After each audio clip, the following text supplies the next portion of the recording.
Hello, good evening, everybody. Good evening, good day, wherever you are in the world, whether it's day or night. Welcome to episode 264 of the Ask Abhijit show. I hope everybody is doing great. Today we have no super chats. Everybody, I hope you all ask good questions. Please do. But before we get into the questions, let's see who all is there on the live chat. I can see Brijesh, I can see Sharma, Dev, Ritik Pawar, Satish Dev, Yashika Jethmalani, Geopolitical Dubey, our good friend from Indore, Ziba Badar, Unknown GK, Anonymous Scientist, bonsoir, Vaibhav Kanadia, Somi Jain, Yashwant Sudhir, Neha Sharma, Rashmi Rathore from Rajasthan, hello, Martian from Mars, hello, Flick Edits, Avinash, Dheeraj Kamath says good morning, well, good morning to you. Chirag Avasti says good evening, well, thank you, good evening. Geostrategy was amazing, well, I'm glad you liked it. Siddharth Adiga likes the Geopolitics series. I'm glad you do. Suhash Reddy, Haricharan Gokul, Big Smoka, Pranay Paul from Kolkata, Ayush Singh, Pratham Sharma, Rohan Suneja, Hitanshu Mehta, Bharat First, Dhruv Dhuria, Tanmay Deshpande, Harshey, Arga Pratim Roy, Freedom from Outcome from Canada, Chirag Avasti, Anonymous Scientist again, Nabanita Das, Dungar Singh Chauhan is excited for World War III. Well, I'm not, sir. I'm not. Uday Kiran, Commando is here. Martian is concerned about my health. My health is fantastic. Well, thank you for asking. Anyway, Lone Walker and so many other people. Okay, let's take some questions. Let's begin with our friend Pranay from Kolkata. Okay, what's the question? The US has bombed Iran's nuclear facilities, and yet Iran hasn't retaliated. What does this silence indicate? Is regime change now inevitable, or is Iran playing a longer game? Well, if you did watch my Geostrategy episode 8, I have estimated that the probability of a regime change in Tehran is 6% over the next 6 months. So it's a pretty low probability. Because of a variety of factors. Watch the episode, you will know. The US has bombed Iran's nuclear facilities. Iran hasn't retaliated. Why is it so? Why is Iran not retaliating? First of all, there's a tremendous geographical distance between Iran and the US. How do you retaliate against the US when it's tens of thousands of kilometers away? 10,000 plus kilometers away. How do you do that? Does Iran have the means to retaliate that far? And if it does, doesn't it invite even more and even harsher responses from the US? Right? So Iran is being, I think, pragmatic. They understand that you can't mess with the US. The US is way too powerful. So that's one reason. Secondly, it could also indicate that the Iranian nuclear facilities aren't destroyed. We have seen satellite evidence that the Iranians were removing materials and possibly some other stuff, maybe equipment, etc., from the facilities a couple of days before they were bombed, because Mr. Trump has been signaling this for the past 2 weeks that your nuclear facilities could be bombed. He's been signaling this very publicly, maybe deliberately, to give Iran an indication of what they should do. So maybe Mr. Trump doesn't want to destroy the Iranian nuclear program entirely. Yeah, maybe. So there's so many factors in this. So in my opinion, regime change is not inevitable. I think the possibility of regime change is remote, because it takes a lot to do regime change. The only way to reliably carry out a regime change is either if you have lots of assets within the country who will carry out regime change for you, which means mass protests and violence and whatnot, which the Americans can't do, or you put boots on the ground, which is super expensive and it's very complicated, and you need a full-scale invasion bigger than the invasion of Iraq in 2003. So that's why it's very difficult to see this happening. Okay, Arun says Qatar has closed its airspace and the UAE is also considering closing its airspace. So are we heading into a regional war? Let's take a look at the map.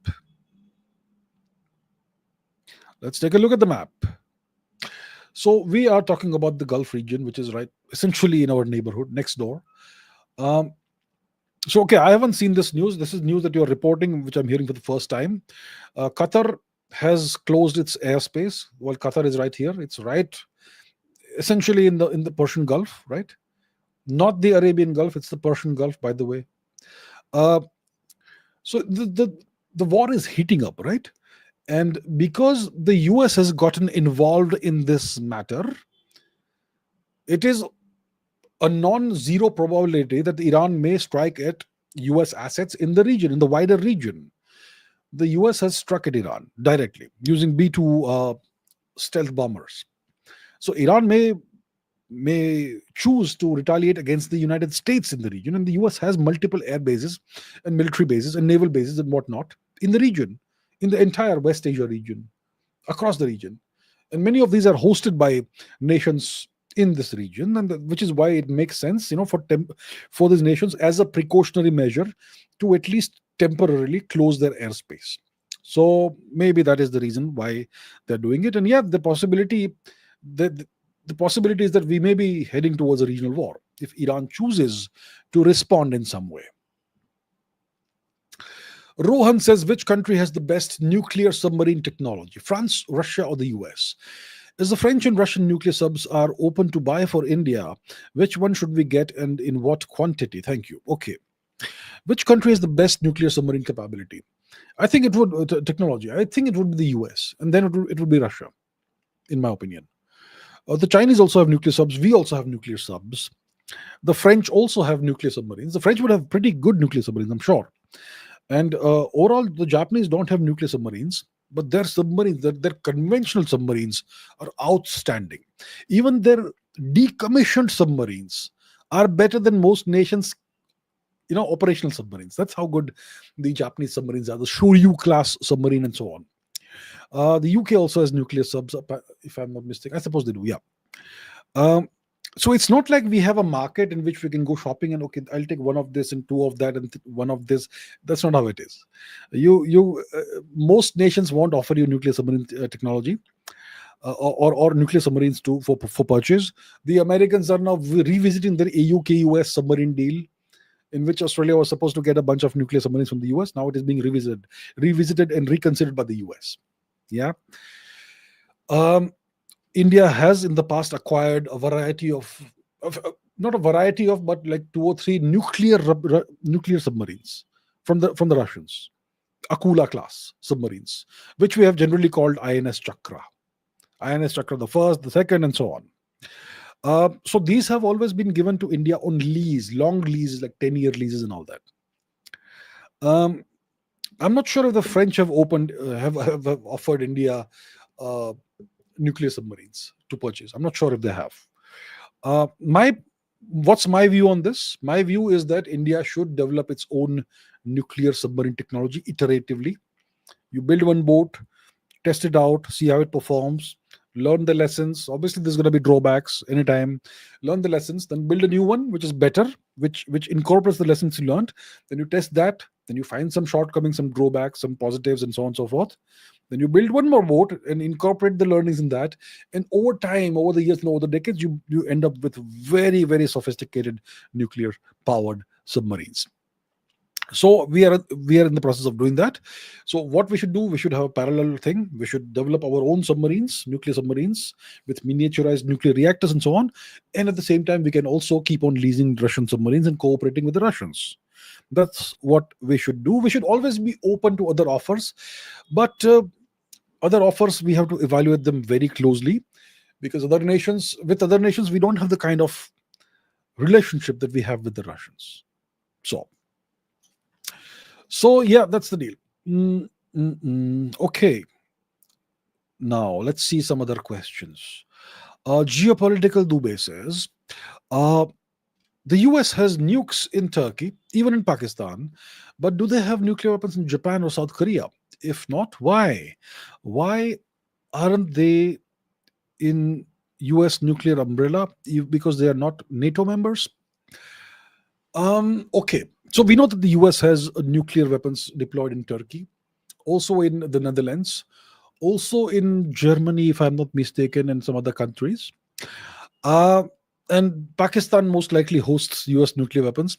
Most likely those nukes are not Pakistani nukes, they are US nukes, most likely. So that is aimed at us. Those are American nuclear weapons aimed at us from our territory, our temporarily lost territory. The question is, do the Americans have nukes in Japan and South Korea? As far as I know, I'm not sure. As far as I know, it's like there's a denial that the US has nukes in Japan. I think in the past, South Korea used to host nuclear weapons from the US, if I'm not mistaken. Let's quickly fact check that. Did South Korea in the past host US nuclear weapons? Did South Korea host US nuclear weapons in the past? The US first deployed nukes in South Korea 58. Numbers peaked in the late 1960s. And what about now? Withdrawal. The US withdrew nukes from South Korea in 1991. And so on. But the US continues to guarantee South Korea's nuclear security under its nuclear umbrella. And the same, I suppose, applies to Japan. Let's also fact check Japan. As far as I know, the US has never deployed nukes there. They've tested nukes there. And Japan is very sensitive to nuclear weapons. That's why, it appears they did. The US did store nuclear weapons in Japan in the past, in Okinawa. Okay, so when they held Okinawa, they had deployed nukes there, but then it was returned to Japanese control in 1972. And yeah, of course, Japan also has the protection of the alleged US nuclear umbrella. So both Japan and South Korea come under the protection of the US nuclear umbrella. I imagine Australia also does, potentially New Zealand also. We'll have to look into it, case by case. So these nations do have the benefit of the US nuclear umbrella. And South Korea did have US nuclear weapons. Apparently, even Japan did, as long as Okinawa was completely controlled by the US. Okay. Ichinose Senpai says, could you, let's not speak in a Japanese accent. Could you please explain the part of your AI podcast with Umakant Soni where he said that the value of money will diminish in the future? Well, that's one quote from a 2.5-hour podcast that I don't remember right now. So what was the context? It was a long podcast. We discussed so many things. The value of, look, I don't recall off the top of my head right now. Okay. So I'll have to look into it and maybe I can get back to you. If you can ask me during the next live stream the same question tomorrow, day after tomorrow, for example, which will again be a non-super chat live stream. I'm telling you right now itself. Okay. So you can ask me the same question that day, Wednesday, day after tomorrow. And if I can catch your question, I will answer it. But right now, I don't remember what the context was. So, sorry.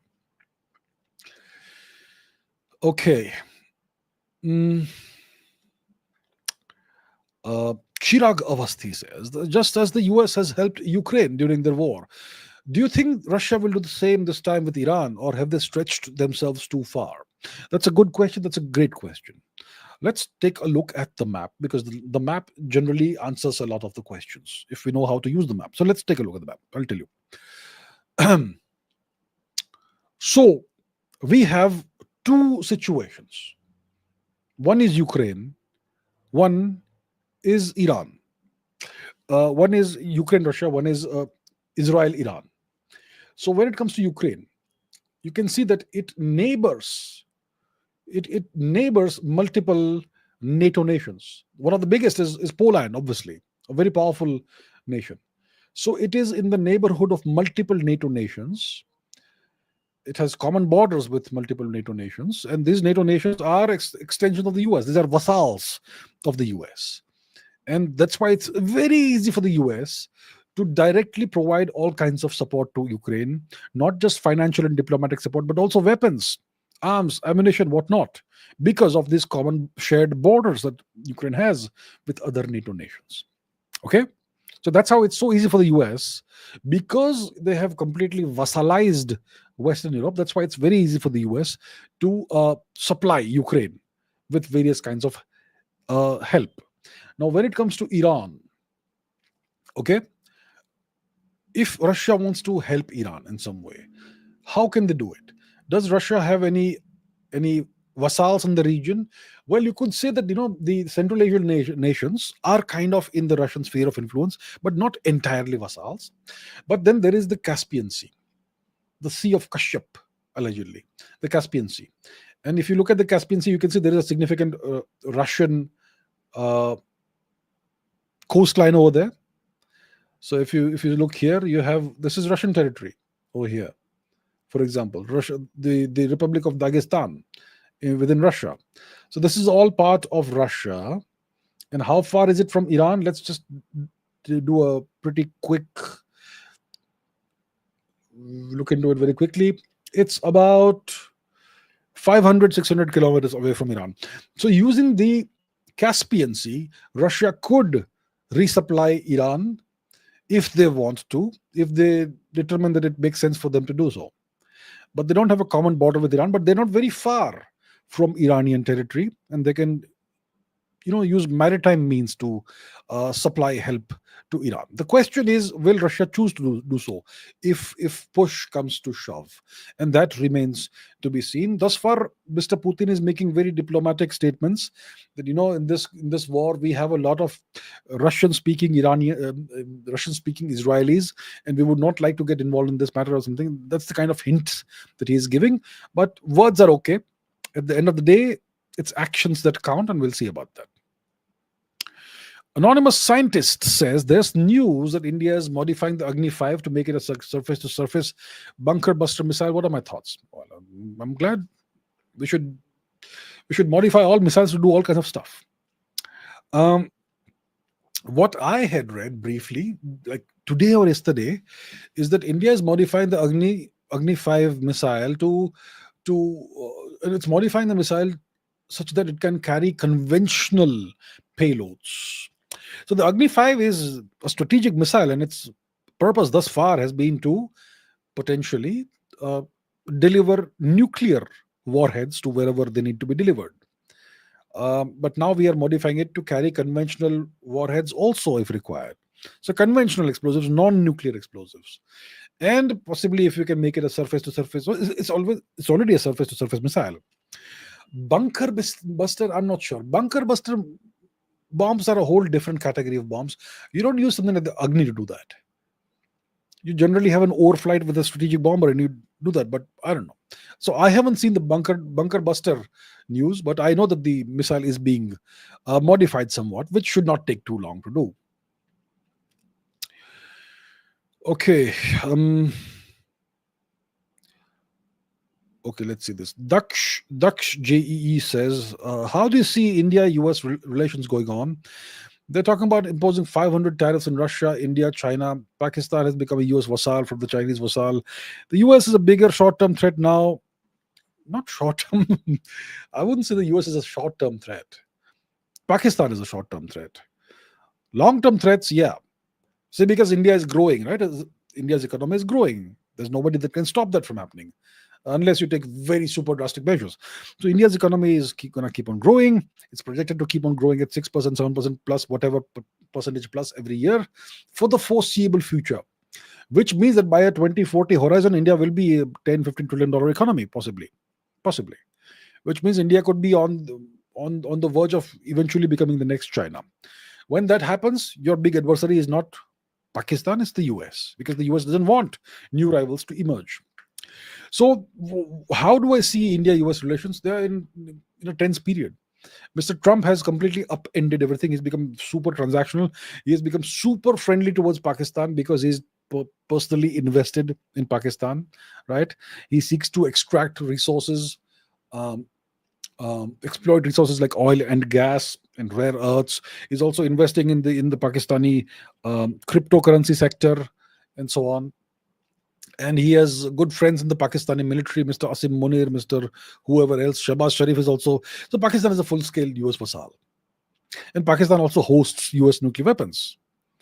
So, yeah, that is the deal. So India-US relations are going through a tense period, not a very friendly period. Trump is making false claims of mediating in the India-Pakistan thing, which are completely unfounded, completely false. And he is threatening all kinds of tariffs on India. And he's being very pro-Pakistan. and so on. So there's trade negotiations going on right now between India and the US. And the US seems to be adopting maximalist measures and making maximalist demands. They want us to swallow their agricultural products, which we don't want, because their agriculture and dairy products are contaminated with GMOs and whatnot. It's what makes Americans sick and obese. And we don't want that garbage coming to India. But they want us to accept all that. So there are fundamental issues between the two nations, and that is something that will need to be resolved in some manner. And obviously, we will not compromise the health of our citizens by importing American farm produce and dairy products and so on. Okay. Yeah, let's see. Janavi says, don't you think Britain should be divided into two countries, one Christian majority and another Islamic Britain? Well, I fully support this proposal. It is a valid and just proposal. There is a significant Islamic population in Britain, and I suppose they are not happy with their Christian neighbors, and they would like a different form of government and so on, whatever it is that goes on with them. So I am fully in support of partitioning the UK into at least two countries, so that the rights of the Islamic citizens are protected, and they get what they need. Yes, I completely agree with Janvi ji over here, totally. Malik Sayed is saying that why is no one taking unmanned naval submarines seriously? Well, unmanned undersea vehicles or unmanned naval submarines, whatever you want to call them, they have a lot of potential, a lot of technological challenges. So essentially the thing is this: when you have a vehicle that operates underwater, it's very hard to control it remotely. How do you control it remotely? It's deep underwater. Electromagnetic signals don't reach there very easily, and those can be intercepted, which is why there is minimal communication between surface and submarines, right? Because those signals can be intercepted. And if you have a vehicle without humans, then how does it make decisions and so on? So there are all kinds of issues, not unsurmountable issues, but significant technological issues and barriers when it comes to unmanned naval submarines. But there are many nations that are working on this, including us, including India. But those things we typically don't speak about, and we don't shout about this from the top of the roofs, from the rooftops, because this is all sensitive technology, and the nations that lead in this will end up leading the world in a variety of ways. Right. So that's why. Vaibhav says, Pakistan shows unconditional support to Iran, yet it is growing ties with the US. Pakistan also nominated Trump for Nobel Peace Prize, and Trump is currently bombing Iran. Can you please explain the dynamics of the relation? What's there to explain? It's very simple. If you have been a viewer of this channel, you will understand that there is a fundamental difference between words and actions. The difference between words and actions. I can say whatever I want. I can say all kinds of nice things, but if I'm a nasty person, I will then do something else. So Pakistan is that sort of nation. They will the so-called unconditional support, sir, that you are mentioning. Please realize, okay, Vaibhav, that this unconditional support is verbal support. Talk. But when it comes to actual support, they are supporting Israel in the US. Pakistan hosts US nuclear weapons on its soil. It has given access to the US to various air bases and whatnot. We saw in the past few days American aircraft flying over Pakistani territory and monitoring Iran. So this is all in support of Israel, right? And Pakistan claims it doesn't even recognize the state of Israel, but it is supporting Israel's war against Iran. So Pakistan is that sort of nation. It's a mercenary nation. They claim to be the nation of Islam, a Pakistan or whatever, but they are working, they're supporting Israel, which a lot of the Islamic world may possibly consider to be an enemy of Islam. Possibly. Okay, I'm not saying that. A lot of people are here making such claims. So if Pakistan is one of the great leaders of Islam, well, what are they doing here? So that is typical of Pakistan. They'll say one thing, do another. They are a mercenary nation. They're a nation for hire. They're a nation for sale. So no surprise over here. Okay, McLevin says, if Ukraine, Iran, and Pakistan are heartland entry points, with Russia handling Ukraine and India handling Pakistan, why has the RIC abandoned Iran? Why isn't China showing support to Iran?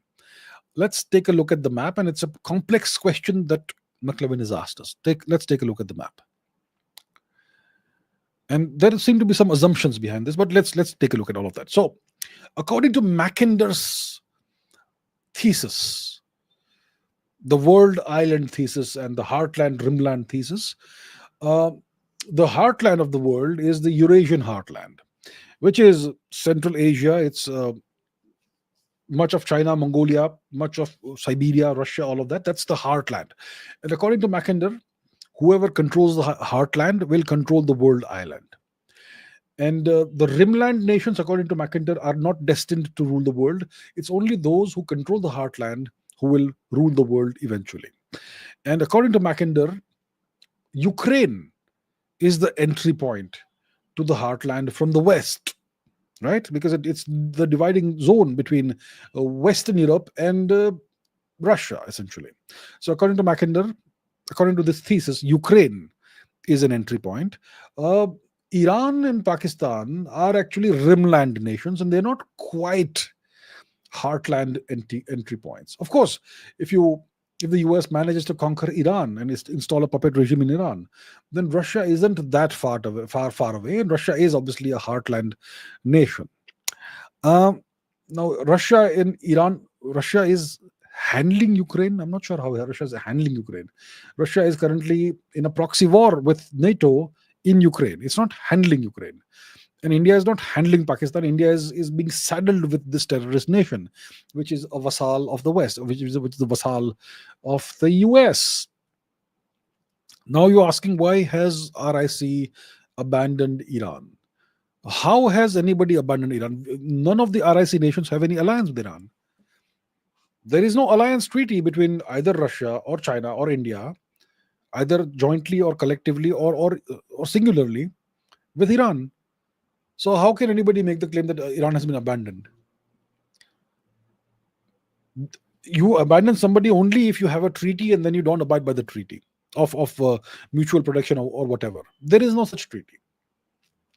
Of course, Iran, you could say, is kind of an ally of Russia and China, and both nations have an interest in ensuring that Iran continues to exist. We also have an interest in ensuring that Iran continues to exist.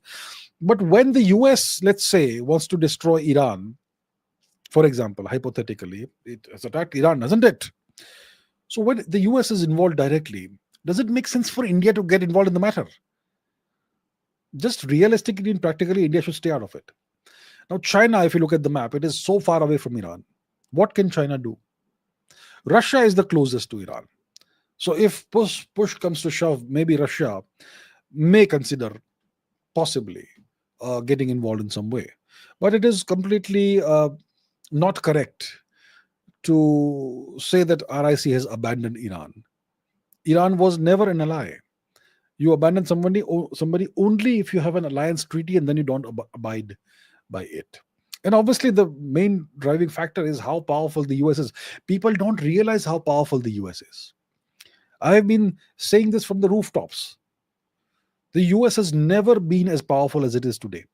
But people don't seem to realize this. Maybe you're watching your favorite YouTuber or favorite news reader on your favorite news channel who are saying the US is declining. What utter nonsense. The US has never been as powerful as it is today. Right. Okay. Now a history question by anonymous scientist. Which civilization or culture succeeded the Indus Valley civilization? Marxist historians say there's a gap or blah, blah, blah, blah, blah, and this blah, blah, blah explains Aryan picnic tourism theory. Marxist historians say there's a gap or cultural discontinuity, and this gap or discontinuity explains the Aryan picnic tourism theory. Now show me the gap. I don't care what somebody said, show me the gap. There is clear cultural continuity, archaeological record of clear cultural continuity that goes back 9.5, 10,000 years. And the IVC, the Indus Valley civilization, so called, was not some separate civilization that disappeared. It was one period of our history. And it never went away. It never went away. It still exists. We are the continuation. The cultural and civilizational elements that you see in the archaeological record during the so-called Indus Valley times, Harappan times, whatever, Saraswati Sindhu times, the same cultural, religious, and civilizational traits are even seen today. So it's completely wrong. It's completely false what these Marxist historians have been claiming. Okay. Right. Okay. Let's. Yashwant says, is the US deep state allowing Trump family business deals so as to have skin in Balochistan and later leverage this as justification for military operations when the rebels fight against this? So Trump clearly has business deals in Pakistan. We all know that. I've shown that very clearly and in great detail, haven't I? And you can fact check everything I've said. You can fact check as much as you want. Nobody will be able to deny it. What I have revealed, right? So the Trump family has this extensive business dealings in Pakistan.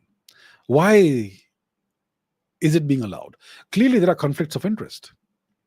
The US president is not supposed to be directly involved in such matters. So why is it being allowed is the question you are asking. If a deep state exists, they would like definitely Trump to have skin in the game in Balochistan. See, when it comes to the US, Pakistan, it's not about Balochistan. It's about Pakistan. Trump doesn't give two hoots about Balochistan. Trump doesn't care. He's there to exploit the land, oil, gas, rare earths, and also crypto stuff, because he's making a pivot towards cryptocurrency from being a realistic guy. So it's about the nation of Pakistan is super important to the US because it serves so many purposes. It's a gateway to Afghanistan. It's a gateway to Central Asia. It can be used to keep an eye on Persia, on Iran. It can be used to continuously bleed India via various terroristic activities. It can even be used to infiltrate China in some ways and be a conduit towards China. So Pakistan is very important. And why not have a US president who is personally invested in Pakistan? Well, then it'll be sufficient motivation for him to promote the interests of Pakistan, like, for example, preventing India from destroying Pakistan completely in May. So that's the reason why. Okay. Okay, Dick Chickmaster says, long time viewer. Well, thank you so much. Thank you so much for being a long time viewer. I appreciate that. So the question is, Iran having nukes would be bad for us Indians too. Khamenei compared the life of Muslims in India to Gaza, yet Iran is geopolitically important for us. How to view? So I have said this in the past. I'll say it today also. I would not want Iran to have nukes. We already have one nuclear headache in the region, which is Pakistan. We don't want another one. Because, like I've said, the analogy I gave is that of a cat, right? Let's say you have a cat, a nice little house cat, a standard issue cat, this big, right? And you know how cats behave. They're very nice and cute and they've got sharp claws and teeth, but they're really nice. And they meow. Now imagine something happens to your cat and your cat becomes 4 times as big. So from this size, the cat goes to that size. So the cat becomes the size of a cheetah or a leopard. Do you think your cat will behave the same way as when he was that size? No. The behavior will change according to the size. Your same cat with the same personality, the moment he goes from this size to the cheetah size or leopard size, will acquire a new personality, commensurate with his new status and new size and new strength, right? Similarly, a nation which doesn't have nuclear weapons, if you give nuclear weapons to it, it will, I promise you, act very differently. And we don't want that. But listen, we need Iran to continue to exist in the same way it is right now, in the same shape and form. Otherwise, the entire region falls to the US and every nation becomes anti-India. So, yeah, that's how we view it. Rams is breaking a piece of news over here. Iran has fired 6 missiles to bases in Qatar. Well, those are not Qatari bases, I imagine. I haven't seen the news thus far. I'll see it after this is over, this live stream. But this must be at US. I imagine this would be at US bases in Qatar, which would be wow. Escalation. Okay. Okay, Kamal says, Kamal says China is going to sell 40 J-35 fighter planes to Pakistan. Is our 4.5 generation Rafale fighter plane good enough to go head to head with them? Shouldn't we try to pump as much money, efforts, and all resources to get our AMCA in 2 years? Well, we are faced with the situation now. I am not sure how good or not so good the J-35 may or may not be. We know it's a 5th generation fighter plane, and we have to assume it's at least as good as the F-35. The F-35, I've always said, it's a flying trash can, but it's still a 5th generation fighter plane. And so if the Chinese sell 40 J-35s to Pakistan, well, I think the Chinese need to do some thinking now, right? Especially in the light of the Iran situation. If Iran potentially falls, I think there's a small chance of that happening, but if it does, then China loses access to a tremendous ongoing supply of cheap energy, and also an allied nation, at least quasi-allied nation. Do they still want to be enemies with India all the time? Does it make sense for China to continue to be our enemy and support a nation that is a US vassal?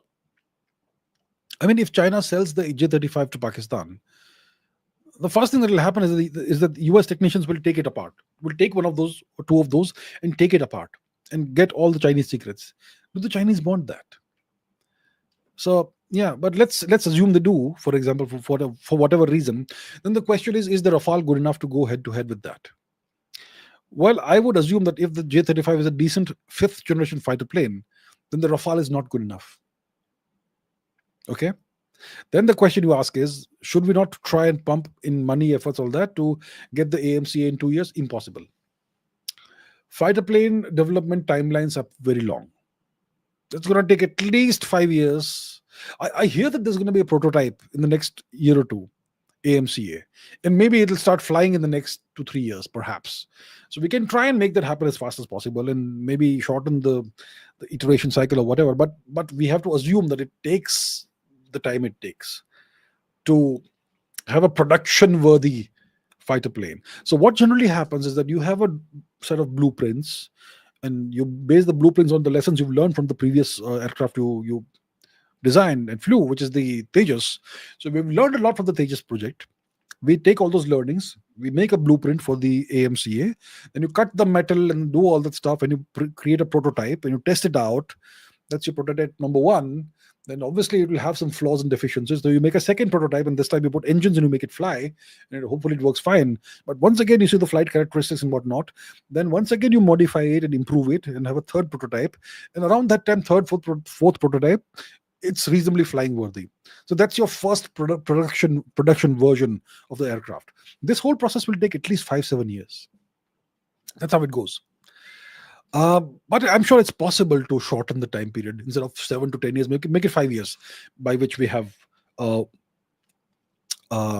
production versions and induction into the Air Force. So listen, it's no one's fault but ours that we are in this situation. We've been delaying our thing so long. So yeah, we need to now get going on a war footing. And the good thing is that the government of India acts only when there are massive threats and pressure from outside. So I think here we are. Now it's going to act. So hopefully things change. Yash says, India might find Guyana-sized oil fields in the Andaman Sea worth more than 20 trillion USD. If that happens, what do you think will we be self-reliant in energy requirements? If that happens, we will be 100% self-reliant in energy. We'll also be a net exporter of energy. The question is, have we found this? I think Mr. Hardeep Singh Puri made a statement recently that we may be on the verge of discovering something like that. Well, being on the verge of something is great, but it's not actually discovering it yet. So let's wait and watch. I think if you look at the Indian Ocean region, the eastern coast, the western coast of India, I think there'll be tremendous quantities of oil and gas there. We simply have not bothered to look. We've simply been lazy. It's only this government finally which is waking up now and looking into these things. I think we may find way more than what the Arabs have if we just look properly. Not just offshore, but also onshore. So let's say sometime in the next few months, we make the announcement that we have discovered ginormous oil field worth more than 20 trillion USD. It will be enough to take care of our energy self-sufficiency and also make India a net exporter of energy. It will also mean that we will have to significantly militarize the Andaman region, put up air bases, naval bases there to safeguard our assets, and so on. So, yeah. Flick Edits says, how might a prolonged Iran-Israel confrontation affect global oil markets and trade corridors, especially in light of alternative routes like the India-Middle East-Europe economic corridor? Okay. So let's go to the map and put that on the screen. So let's say that Iran is being hit very badly. So what Iran could do in retaliation is close down this choke point. Okay, this is a very, very narrow choke point. It's called the Strait of Hormuz, just 100 kilometers. And Iran has significant naval facilities here. They can lay mines in the ocean which could destroy ships which pass through the region, and so on. And this could completely block the Strait of Hormuz. And why is it very important? Because a significant quantity of the world's energy flows through the Strait of Hormuz. It comes from the oil fields in Kuwait, in Saudi Arabia, in Iran, in Iraq, etc. And it all has to flow through the Strait of Hormuz, through oil tankers. Okay. So if Iran shuts that down, then oil prices will shoot up. And you will have a global crisis. And this could create a global recession. Okay. So that is something that could disrupt affect the global oil markets. And it's then obviously the prices of everything go up. Now the India, Middle East, Europe economic corridor is not an alternative route. How is it an alternative route? That's a totally different thing. It's not a corridor through which oil passes. It's not even been constructed. It's still on paper. So the IMEC is just on paper. It's supposed to connect, let's say, Western India, for example, Mumbai, through Saudi Arabia, all the way through Jordan and into Israel, and from there through Cyprus, and then into Greece, bypassing Turkey. That's the plan. It's on paper. Nothing has happened thus far. So if the Strait of Hormuz is choked up by Iran, and if the Houthis in Yemen, etc., they also become active, then even the Red Sea, the Strait of Bab al-Mandeb over here, even that could be closed down, which would mean that much of the shipping and all that will have to pass by the Cape of Good Hope, which will significantly increase costs beyond what we already have. So these are the scenarios that could play out. Okay, Bhavya says, is this a live stream? Okay, somebody please help him out and explain if it is a live stream or not. Sam the Gamer says, why do you think our Navy, do you think our Navy is significantly behind in submarines? Just like the lack of squadrons in the Air Force. Our Navy is significantly behind in submarines. Okay, let's do a comparison. See, Joseph Stalin said that quantity has a quality of its own. Forget about quality. First, work on quantity. How many submarines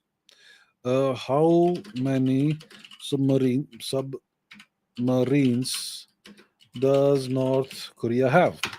See this. 64 to 86 submarines. Okay? North Korea. Now let's say Japan. Japan has 22. Okay, how many does the US have? The US only has nuclear submarines. The US has 70 submarines. How about France? 9 submarines. It's a small nation. What about the UK? UK, also 9. But what about China? 61 submarines. Okay, let's also see Pakistan.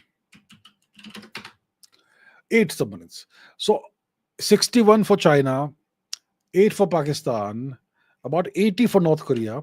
Let's see India. We have like 15 or 16, I would say. 17. 17 conventional, 3 nuclear power. I think for a nation of our enormous coastline, having 20 submarines is a joke. We should have way more. We should have close to 100 submarines, or at least 50 submarines, right? North Korea has almost 80 submarines. So we are significantly behind in submarines, and we have been napping essentially. Okay.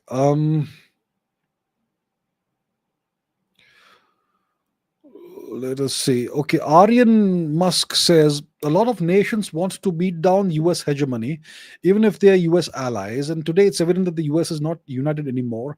There's a lot of major differences are there. What are our views? Okay, what's the question? How many questions do we have here? A lot of nations want to beat down the US hegemony, even if they are US allies. No, they're not allies, they're vassals. But they're called allies in polite language. Okay? For example, France. France is a member of the EU. France is a member of NATO, because of which it has lost sovereignty. It doesn't have full sovereignty over its own, well, its own resources, its assets. It's not a fully sovereign nation. France would love nothing more than to be 100% fully sovereign once again. So yeah, that will only happen if US hegemony declines. The UK is a complete vassal. They don't even have any aspiration of being free now. Italy is another, and so on. Japan, South Korea, and so on. Australia, New Zealand. All Australia would love nothing more than to have even more US sovereignty and hegemony, but whatever. So there's a lot of nations that would love to be free again. Right? So that's true, no question. And the other question is the US is not united anymore. Lots of differences, major differences. That's domestic differences.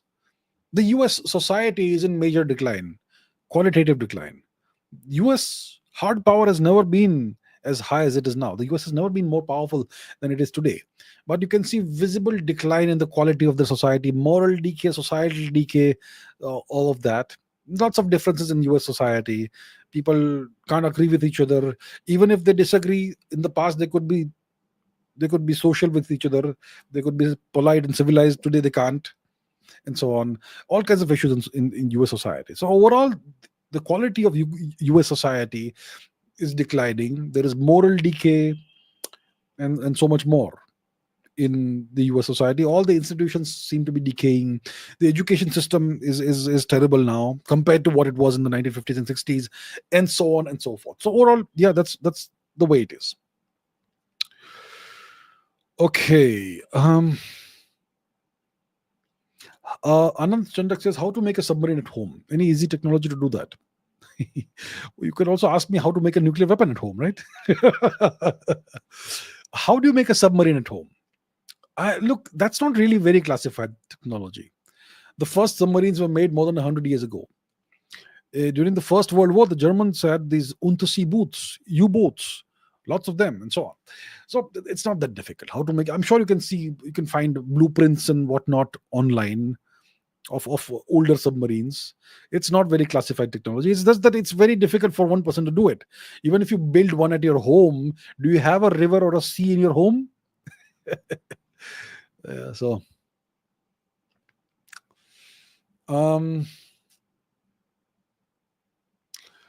Uchiha says Iran strikes the Qatar air bases. Somebody tell us, sir, please. Well, you have told sir yourself, my friend. Okay, so I've been hearing this. Iran has struck at Qatar bases. Let me see news. Shall I see news? Let's see it together, shall we? I just opened Google News. So Iran, Israel. Okay, that is old news. That is old news. Iran, blah blah blah. What happened? What we know so far, 5 hours. Let's look at Qatar. What's going on? UK, US, Qatar shuts airspace. Iran retaliates, fires missiles at US bases in Qatar. Okay. Several explosions heard over Doha. My God, it's going to destroy people's businesses. Okay. Iran retaliates. Let's take a look at this one. Let's quickly read the news in real time by Al Monitor. Iran retaliates, fires missiles at US bases in Qatar and in Iraq. Okay, this is over Netanya, that's different. Iran has launched at least 10 missiles towards US bases in Qatar, one towards Iraq.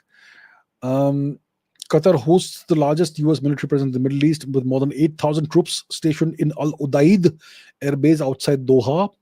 Explosions were heard over Qatar capital Doha, according to AFP others.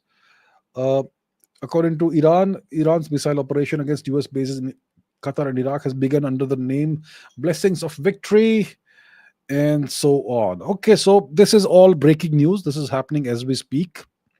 So, as we can see, there is escalation. Well, what do you expect? Yeah, so okay, I'll keep an eye on this for sure. I will. Hari Charan Gokul says, does mass producing multi-role fighters compensate for not having different kinds of aircraft like bombers and surveillance aircraft? To some extent it can. So let's say you don't have heavy strategic bombers, but you have multi-role fighters. So you can use multi-role fighters for bombing missions for sure, can't you? Right? You can. So let's say you produce 1,000 multi-role fighters. Well, that can certainly offset the requirement for dedicated bombing aircraft. So yeah, it can work. Quantity has a quality of its own. Okay. Some other questions before we end. Today is going to be a 60-minute live stream. We're going to do more. So yeah. Rudra asks a very good question. Look at this. How many points will India and China gain in Chavda index if they become energy independent? That is something I have to calculate. But India's energy security, well, it's a major component of your hard power, and that's the fact that India is not energetically self-sufficient. It's a significant drawback for India, and it decreases in India's score. So right now, India's score is about 4.91. It may rise up to 5.5, maybe 6, maybe even beyond that. I'll have to see. Good question. It will certainly make a significant difference for sure. Okay. Mahi Shrestha says, what is I saw this question one time before also. What is so special about the Great Wall of China? The Great Wall of China, well, I'll tell you what's special about it. Okay, let's take a look at the map. It actually, the special thing is that it tells you what China really is and where China's limits are, boundaries are. Great Wall of China. What am I writing? China. Greta. Great Wall of China. It's giving me one single location. Xiangzhoukou. Okay, let's look somewhere else. Let's look here. Give me a second. Here. Great Wall of China. La Chine. Okay, let's look at images. Okay, let's look at map. So now this tells us, look, where was the Great Wall of China? It was here. So that tells you where the limits of China are. Okay. These are the original boundaries of China. China actually has taken over a lot of territory that doesn't belong to it. So that's one of the most important indications from the Great Wall of China, and they regarded everybody beyond the Great Wall as barbarians. So it's an indicator of what China's historical boundaries were, what its historical extent was, and other stuff, whatever else could be special or not. I don't know. Okay. Geopolitical Dubai says Ramayana has many versions. The Thai king is still called King Rama, the 10th or 11th, whoever.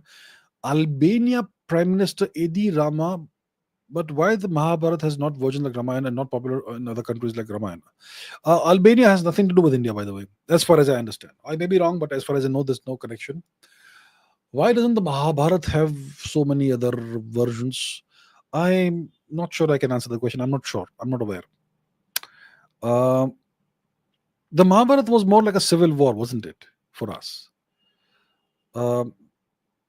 Because it was us fighting us.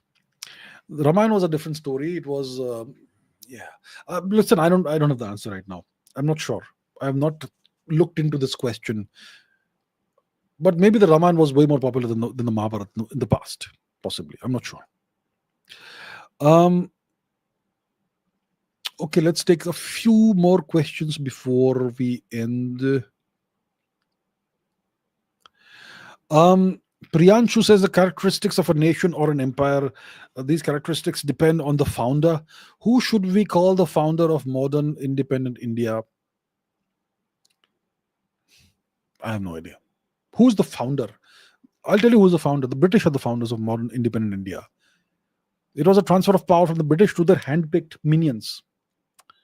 And the characteristics of modern day India are pretty mediocre, aren't they? Despite all the potential.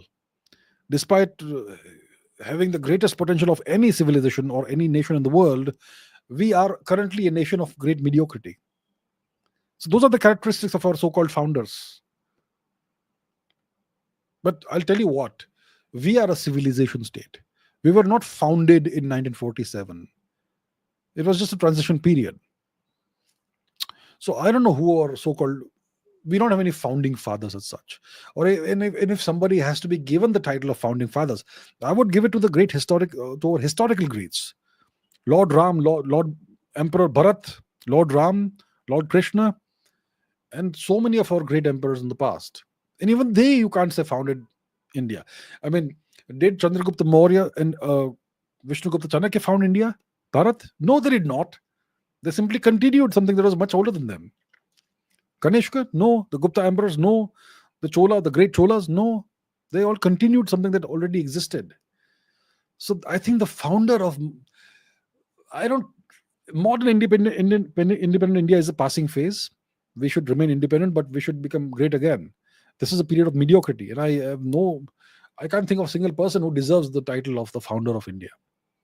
The only real founder of India, I would say, is King Bharat. Back in the day. Okay, Amisha says, some people are saying that Israel is now the US's master after the US dropped bombs in Iran. Is this true in the current situation? It looks increasingly more likely that it's the case, doesn't it? It looks increasingly more likely that that's the case. The US will do whatever it takes to support Israel and to advance Israeli interests. Trump used to shout from the rooftops that I am the only US president in I don't know how many decades who did not start a new war. And I did not drop bombs on anyone and so on, he used to say. Well, look what he's doing right now. Yeah? The question is why?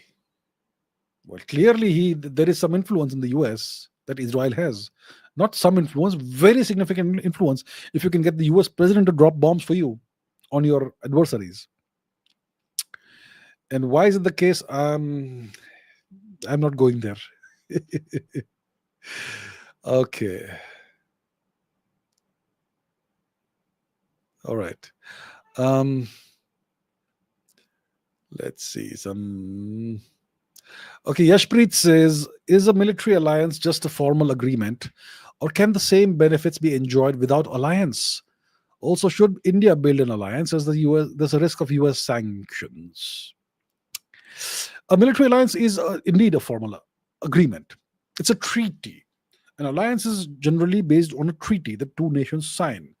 Typically, it's a mutual defense treaty. That if I am attacked, you will come to my aid. If you are attacked, I'll come to your aid. And you formalize that by signing a treaty. That makes it a formal alliance, a military alliance. Then there are other kinds of alliances like economic alliances and so on, but we're talking about military alliances here.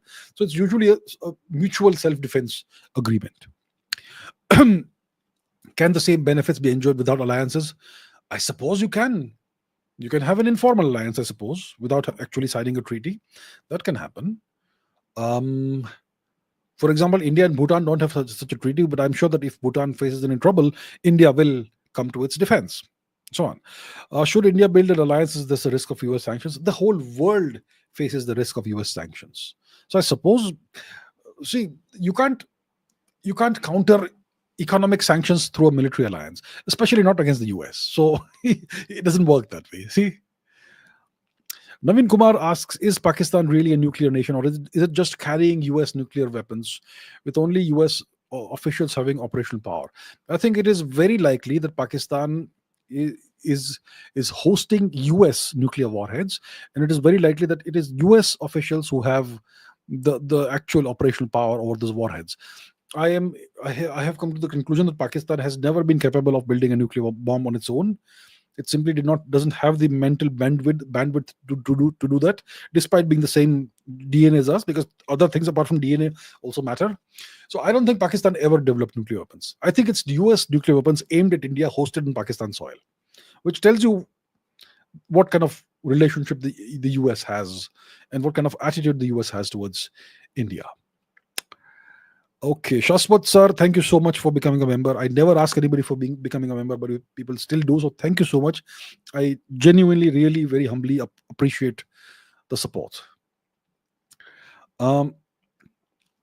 Okay, Akshay says Operation Sindoor 2. Israel will go after Pakistan. Israel is not ever going after Pakistan. Pakistan is a US ally, and by that it's also a de facto Israeli ally. Okay, so Israel is not going after Pakistan. Some Israeli politicians may have said something in the past. Please, my viewers, if you learn only one thing from watching me, please learn that words and actions are separate things. Words can be meaningless. Words can be empty. Words are cheap. Words cost nothing. Anybody can say anything and tomorrow says do something else. Israel is not going after Pakistan. McLevin says, what will be the impact on the Armenia war now? As it's proven our system is better than Israel. Both Israel and Turkey are against Armenia, and now we are shipping a second batch of Akash missiles. Well, the impact is that it should hopefully bolster Armenia's defenses against Azerbaijan. Isn't it very interesting, really interesting? Isn't it noteworthy that India supports Armenia and Israel supports Armenia's enemy, Azerbaijan? So Israel and Turkey support Armenia's enemy, and India supports Armenia. So we are on opposite sides with Israel. Israel is our adversary here, and Israel is standing with Turkey in this. So the impact is that if we supply more weapons to Armenia, the chances of defending themselves increase. That's the impact. Amisha says, if the universe is 20 billion years old, and what existed before that? Very mysterious. The universe, to the best of our understanding, the universe is about 13.8 billion years old. What existed before that? Well, that's something we can't really answer because we don't have data of what may potentially be beyond, outside the universe. There are multiple theories. There's a theory of a cyclical universe, in which universe conformal cyclical cosmology. That's Roger Penrose and his theory. And there is the big bounce model, that the universe will expand, then it will contract again, and then bounce off again, that sort of thing. So there are multiple theories out there, but we don't have any evidence that goes in favor of any of these theories. We can't say for sure. So this is all in the realm of theory right now. There is no evidence, but we have multiple theories. Okay.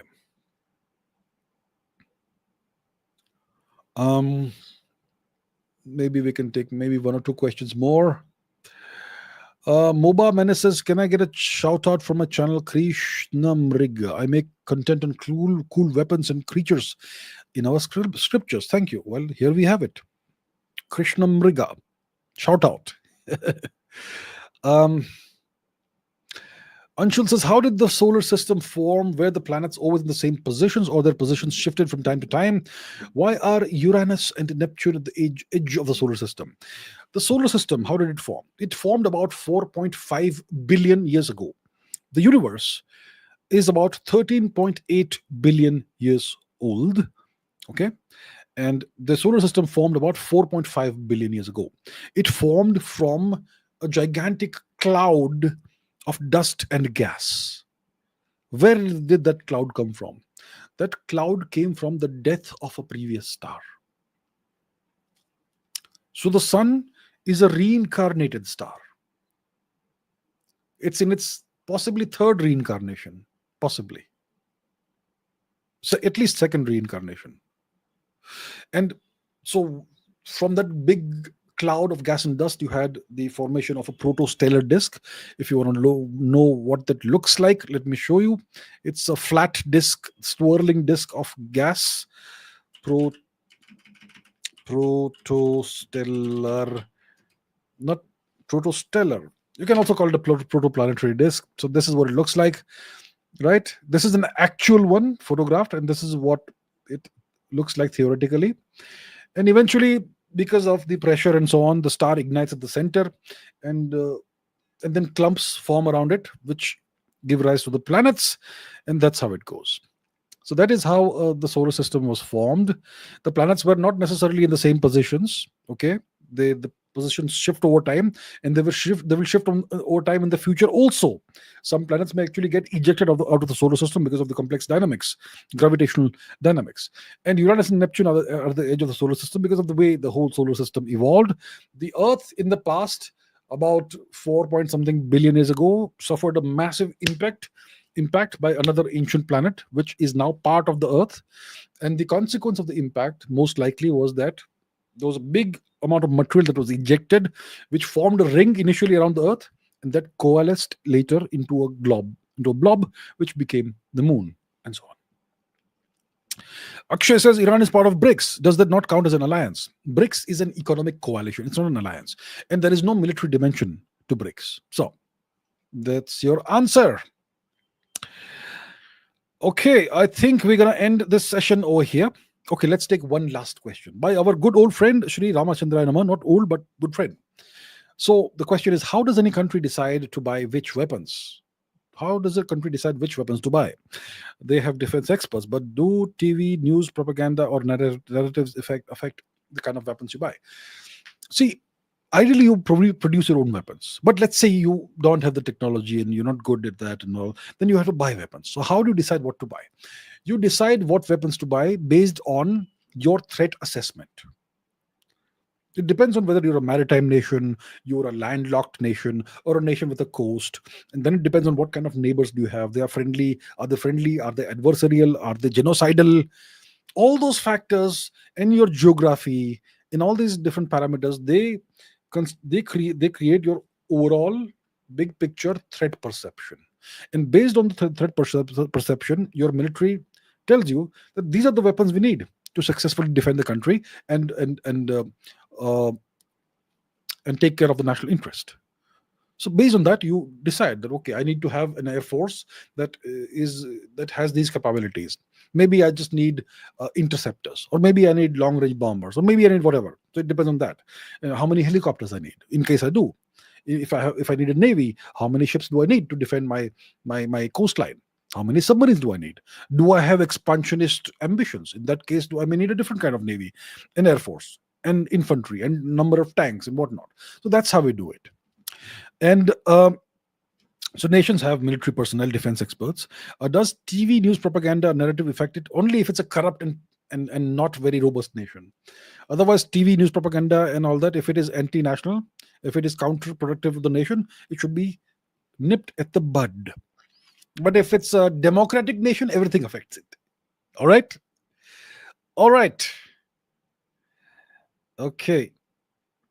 So I think with that, we're going to end today's live stream. So thank you so much, everybody, for... Okay, now what is this? 1 second. Yeah, okay. So we're going to end this live stream over here. Thank you so much for everybody for all your questions. And I will see you in the next live stream and in the next episode of Geostrategy, which will come before the next live stream. Thank you so much. Keep asking questions. I enjoyed this one today. Good questions. So take care. Keep asking questions. Keep learning. Keep raising your standards. And I'll see you next time. Thank you so much.